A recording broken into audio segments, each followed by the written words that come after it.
I, 32 male, was sitting at my kitchen table Saturday morning, going through some work emails when Melissa, 29, walked in holding her phone like a weapon. We'd been together for about 18 months, living together for the last 6. "We need to talk," she announced, pulling out the chair across from me with unnecessary force. I closed my laptop. "Okay, what's up?" She slid her phone across the table, showing some relationship advice article about financial transparency in modern relationships. The headline read something like, "Why Couples Who Share Everything Last Forever." "I've been thinking," she started. "We've been together long enough. It's time we combine our finances. I want access to your bank accounts." I blinked. "Access to my accounts? Why?" "Because that's what serious couples do, Derek. My friend Tanya and her boyfriend share everything. Complete transparency. That's real trust. Mel, we split bills fairly. You know what I earn. What's this really about?" Her jaw tightened. "It's about you hiding things from me. What are you spending money on that you don't want me to see?" "I'm not hiding anything. My finances are my business, just like yours are yours." She stood up, hands on hips. "So you don't trust me?" "This isn't about trust. It's about boundaries." "Boundaries?" She laughed, but it wasn't a happy sound. "We live together. We sleep in the same bed. But your precious bank account is off limits." "Yes," I said simply. "It is." Her face went red. "Then we're done. If you can't trust me with your money after 18 months, then this relationship is going nowhere." I looked at her for a long moment. She was doing that thing where she tilted her chin up, waiting for me to cave like I usually did when she threw these ultimatums. The time she demanded I skip my brother's bachelor party. The time she insisted I stop playing basketball with the guys on Sundays. I'd given in before. Not this time. "Okay," I said. "We're done then." The silence stretched for maybe 10 seconds. Her mouth opened and closed like a fish. You're serious? You just gave me an ultimatum. I'm not giving you access to my accounts. So by your logic, we're done." "Derek, don't be ridiculous. I'm just trying to." "You said we're done if I don't give you access." "I'm not giving you access." Pretty straightforward. She grabbed her phone off the table. "You're really going to throw away our relationship over this?" "I'm not throwing away anything. You're the one who made it conditional on accessing my bank accounts. This is so typical. You never want to commit fully. Sharing bank accounts after 18 months isn't commitment, Mel. It's premature and, frankly, concerning that you're this insistent about it." She stormed out of the kitchen. I heard drawers slamming in the bedroom, then the front door about 20 minutes later. I pulled out my phone and changed my apartment lock code. Thank God for smart locks. Then I blocked her number. If we were done, we were done. The text started coming through Facebook Messenger within an hour. "Baby, please, let's talk about this. You're overreacting. I didn't mean it like that. At least unblock my number so we can discuss this like adults." I didn't respond. Instead, I went to the gym, then grabbed lunch with my buddy Tom, who'd been through a similar situation. "She really thought you'd just hand over your banking info?" Tom asked, shaking his head. "Apparently. The weird thing is, she makes decent money. It's not like she's struggling. Bro, it's about control. My ex did the same thing. Started with wanting passwords to everything, then got mad when I wouldn't add her to my credit cards." That evening, the doorbell rang around 7 p.m. I checked the camera app. Melissa was standing there, and she'd clearly been crying. Mascara streaked down her cheeks. I didn't open the door, just spoke through the intercom. "Melissa, we're done. You made that clear this morning." "Dara, please. I didn't mean it. Can we just talk?" "There's nothing to talk about. You can pick up your stuff tomorrow. I'll box it up and leave it outside." "You changed the lock code." "Yes, I did. This is my home, too." "Actually, it's not. The lease is in my name. You're not on it." She started sobbing harder. "Where am I supposed to go? That's not my problem anymore. You ended this relationship, remember? I was just upset. I didn't really mean we were done."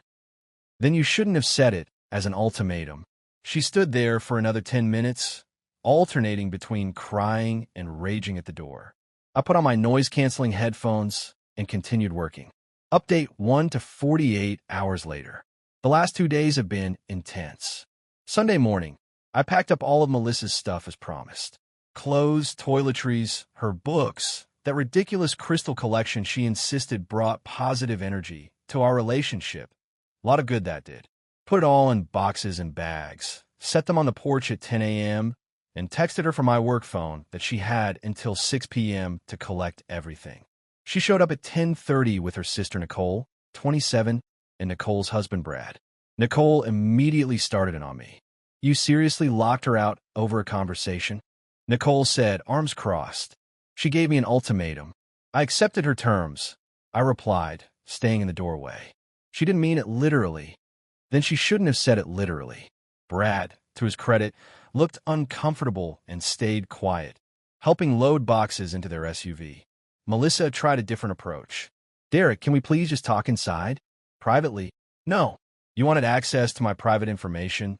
I said no. "You said we're done." "I'm respecting your decision." "Stop saying that. You know that's not what I meant." "What did you mean then?" I wanted to feel like we were really together, you know? Like a real couple. Real couples don't demand access to each other's bank accounts under threat of breakup." Nicole jumped back in. "God, you're such an asshole. She deserves better." "Then this works out perfectly for everyone." They finished loading the stuff. As they were leaving, Melissa turned back one more time. "You're going to regret this, Derek. You'll never find someone who loves you like I do. I'm willing to take that chance." Monday morning, things escalated. I woke up to 73 Facebook notifications. Melissa had posted a lengthy rant about me on her wall, tagging several mutual friends. The post, now deleted, but I screenshotted it, read, "When you give someone 18 months of your life and they throw you on the street because you wanted to build a future together. Derek, last name, is a narcissistic sociopath who locked me out of my home with no warning. Ladies, this is what happens when you date a man who values his money more than your relationship. I'm homeless because I asked for basic trust in our relationship." The comments were split. Some of her friends were calling me trash, saying I should be ashamed, typical men ain't shit energy. But surprisingly, several people pushed back. "Wait, he locked you out for wanting to share finances. Melissa, didn't you tell me last month you wanted to quit your job once you moved in with him? Girl, you were at the club Thursday talking about his savings account." That last comment was from her coworker Janet, and it was quickly deleted. My phone started buzzing with texts from mutual friends asking for my side. I kept it simple. She demanded access to my bank accounts or we were done. I chose done. The apartment is mine, not on lease together. Then Monday afternoon, the real entertainment began. I got a call from my apartment complex office. "Mr. Thompson, this is Sandra from the leasing office. We had a young woman here claiming she was illegally evicted from Unit 4B. That's my ex-girlfriend. She's never been on the lease. I can come show you documentation if needed." "No need. We checked our records. Just wanted to make you aware. We've informed her she has no legal standing here." Around 6 p.m. Monday, her mom called me. I almost didn't answer, but figured I should hear this out. "Derek, honey, what's going on?" Melissa is hysterical. "Hi, Mrs. Patterson. Melissa demanded access to my bank accounts and said we were done if I didn't comply." "I didn't comply." Long pause. She demanded access to your bank accounts?" "Yes, ma'am. Said it was that, or we were over." Another pause. "And you've only been dating 18 months?" "Yes, ma'am." I heard her sigh deeply. "Derek, I'm sorry. That's not how I raised her. Though I have to ask, where is she staying?" "I don't know. She said we were done, so I respected that and asked her to collect her belongings." "I see. Well, she'll land on her feet. She always does." The way she said that last part was interesting. Like this wasn't the first time. Update 2, 1 week later. So it's been a week since the "give me your bank account or we're done" ultimatum, and oh boy has it been a ride. First, the good news. I've had the most peaceful week in months.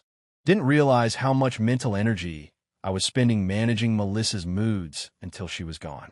Slept better, killed it at work, even started that woodworking project I've been putting off. Now for the drama, because apparently Melissa couldn't just take the L and move on. Wednesday last week, I got a Venmo request from her for $2,847. The note said, "For my portion of rent, utilities, and emotional damages for illegal eviction." I declined it and blocked her on Venmo. Thursday, she tried Zelle. Same amount. Blocked. Friday, she had Nicole text me from her number. "Melissa needs that money to get a new place. It's the least you can do after making her homeless." I replied, Melissa ended our relationship. She's not homeless. She has a job and family. Please don't contact me again. But Saturday was special. I was having coffee around 9 a.m. when I heard commotion in the hallway. Looked through the peephole to see Melissa with some guy I didn't recognize try to jimmy my door with a credit card like this was a 90s movie. I called out, "I have you on camera. Leave now or I'm calling the police." The guy jumped back. Melissa shouted, "I have rights. I lived here." "No, you don't. And you're on camera attempting to break in. You have 10 seconds to leave." The dude was already heading for the stairs. "Mel, I'm not getting arrested for this." She followed him, but not before yelling, "This isn't over." Narrator, it wasn't over. Sunday afternoon, my landlord called me. Not the office, the actual property owner, Mr. Garrison. "Derek, I've received a letter from someone claiming to be Melissa Patterson's attorney regarding an illegal eviction." My stomach dropped. "Mr. Garrison, she was never on the lease. She was a guest who stayed over regularly." "I know. I reviewed your file. But I need to ask, did she receive mail there? Did she have keys?" "She had the door code, which I changed when she ended the relationship. Some mail came there, yes." "Okay. Forward me any documentation about the relationship ending. Don't worry too much. She has no case, but I need to respond formally." I sent him the screenshots of her ultimatum text from Facebook Messenger, the post she made calling me a sociopath, everything. Monday morning, I got a call from a restricted number.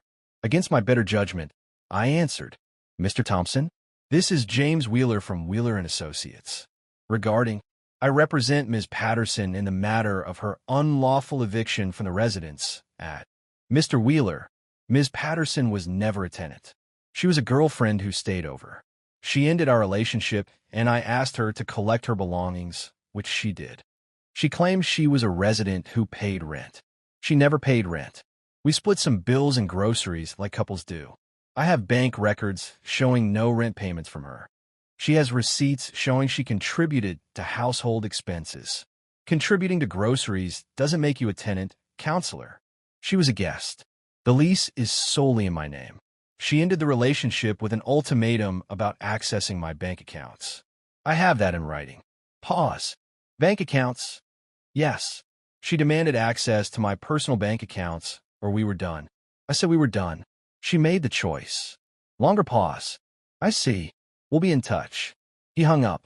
I immediately called my buddy, who's a lawyer. "Dude, she has nothing," he said after I explained. "She was a licensee at best, someone you allowed to stay there. When she ended the relationship, you revoked that license. The fact that she gave you an ultimatum and you have it in writing? That's gold." Tuesday, things got even more interesting. Remember that comment from her coworker Janet about Melissa discussing my savings at the club? Well, Janet reached out to me directly on Instagram. "Hey, Derek, I know we don't really know each other, but I wanted you to know Melissa's been planning this for months. She kept talking about how once she got access to your accounts, she'd move money gradually to protect the relationship or something. Thought you should know in case she tries anything legal." I screenshotted that immediately and thanked Janet. Wednesday, yesterday, I got another call from lawyer James Wheeler. "Mr. Thompson, my client is willing to resolve this matter for $5,000. "Resolve what matter? There's no matter to resolve. The unlawful eviction suit she's prepared to file. Tell your client to pound sand." Actually, wait. Are you even a real lawyer? What's your bar number? Silence. "Then I'll have to get back to you." He hung up. I did some Googling. There is no Wheeler & Associates in our state. There is a James Wheeler. He's a personal trainer who happens to be Melissa's friend from Instagram. I called my actual lawyer friend back. "Yo, I think her lawyer is fake." "Are you serious? That's illegal as hell. Like, actually criminal. What should I do?" "File a police report for fraud and harassment." Now, so that's what I did yesterday afternoon. Gave them all the documentation, the recordings from my doorbell camera of the break-in attempt, the fake lawyer calls, everything. This morning, I woke up to 52 Instagram messages from Melissa on a new account since I'd blocked her main one. "Please just talk to me. I know James called you. That wasn't my idea, Nicole made me. I just need closure. You're being so cruel. I loved you. Why are you doing this to me? I'll apologize if that's what you want. Please, I'm struggling. My mom won't let me stay anymore. This is all your fault. The messages devolve from there into some pretty creative profanity. Block that account too. Final update, 3 weeks later. Alright, this will be my last update because this story has officially concluded in the most bizarre way possible. So 2 weeks ago, the police followed up on my fraud complaint. Turns out James Wheeler, the fake lawyer, cracked immediately. When they showed up at his gym, admitted Melissa promised him $500 from the settlement to pretend to be a lawyer. He got charged with criminal impersonation and unauthorized practice of law. Melissa got charged with conspiracy to commit fraud. But here's where it gets wild. Last Monday, I'm at work when my phone starts blowing up. Coworkers texting me, "Dude, are you seeing this? And check Facebook now." Melissa had gone full nuclear. She'd started a GoFundMe titled, "Help me escape my abusive ex who made me homeless." The description was a masterpiece of fiction. According to her, I was financially abusive throughout our relationship. I isolated her from friends and family. I threw her onto the street with nothing. I hired people to stalk and harass her. She needed $10,000 to start over and get therapy for her trauma. She'd included photos of herself crying, some old pictures of us where she'd edited my face to look darker and more sinister. I'm not kidding. And even a photo of bruises that looked suspiciously like AITA. Her goal was $10,000. She'd raised $127, all from her mom and Nicole. But remember Janet, her co-worker who'd warned me about her plan? Janet wasn't having it. She commented with screenshots of Melissa's old texts bragging about her plan to secure the bag by getting access to my accounts. Then she added screenshots from their group chat where Melissa said, and I quote, "Once I get his banking info, I'll know exactly how much I can take him for. He's got at least $40K saved, LOL. The GoFundMe was down within 3 hours. Tuesday, Melissa's mom called me again. "Derek, I need to apologize. I had no idea how far this had gone. It's not your fault, Mrs. Patterson. No, but this isn't her first time doing something like this. Her ex before you, Marcus, she did something similar. Demanded his credit card for emergencies, maxed it out, then claimed he was financially abusing her when he canceled it. Are you serious? I should have warned you when you started dating. I just hope she'd grown up. What happened with Marcus? He moved to another state to get away from her. She found his new address and sent packages to his workplace, claiming he owed her money. He finally got a restraining order. Jesus, I dodged a bullet. No, I dodged a whole firing squad. Thursday, I got served with actual legal papers. But not from Melissa, from her. She was suing me for defamation because I made her look bad to potential employers by filing a police report that became public record. My lawyer, my real one, laughed for a solid minute when I showed him. She's suing you for defamation over a police report about crimes she actually committed that are on camera? Apparently, this is going to be dismissed so fast. Countersue for harassment and legal fees. Friday was court day for her criminal charges. I didn't have to appear, but I heard from the prosecutor that she showed up in a cocktail dress like it was a nightclub, tried to flirt with the judge, who was a 67-year-old woman, and then blamed everything on bad legal advice from Nicole. She got 40 hours of community service and 6-month probation for the fraud conspiracy. James, the fake lawyer, got 100 hours and a year probation, plus fines. And then, yesterday happened. I'm at the grocery store, minding my business in the produce section, when I hear, "Derek." I turn around. It's not Melissa. It's a woman I've never seen before. "Yeah, I'm Rebecca. I just want to say thank you." "Thank you for what?" "I was dating someone Melissa tried to set me up with her friend James." "Yeah, the fake lawyer. When I Googled him, I found all the news articles about what they did to you. You saved me from getting involved with these people." We chatted for a bit. She seemed nice. We grabbed coffee. She's a data analyst, loves hiking, has a golden retriever named Chunk. We're having dinner tomorrow. Meanwhile, according to mutual friends, Melissa is now living with her mom, working part-time at a mall kiosk selling phone cases, and telling everyone she's taking a break from dating to focus on herself. She apparently tried to start another GoFundMe for legal expenses from wrongful prosecution, but GoFundMe banned her from the platform. Nicole and her husband Brad are getting divorced. Apparently, this whole situation made Brad realize Nicole was just as toxic as her sister. He reached out to apologize for not speaking up that day, said he knew it was wrong, but was trying to keep the peace. I told him no hard feelings, we've all been there. The defamation lawsuit was dismissed yesterday. My countersuit is moving forward. My lawyer says she'll likely owe me around $3,000 to $4,000 in legal fees when this is done. The funny thing? All she had to do was accept that I wasn't giving her access to my bank accounts. That's it. If she just said, okay, I understand, and either accepted it or broken up normally, none of this would have happened. But she had to make an ultimatum, had to try to force control, had to escalate when she didn't get her way. And now she's got a criminal record, owes me legal fees, lost her job. Yeah, her company found out about the fraud charges and let her go, and is living with her disappointed mother at 29 years old. Meanwhile, I still have my apartment, my savings account that she never got to touch, my job, my peace of mind, and potentially a date with someone who seems genuinely normal. Moral of the story? When someone shows you who they are with an ultimatum, believe them. And when they demand access to your bank accounts after 18 months of dating, run. Don't walk. Run. Oh, and always have doorbell cameras. Those things are worth their weight in gold. Thanks for following along on this wild ride, everyone.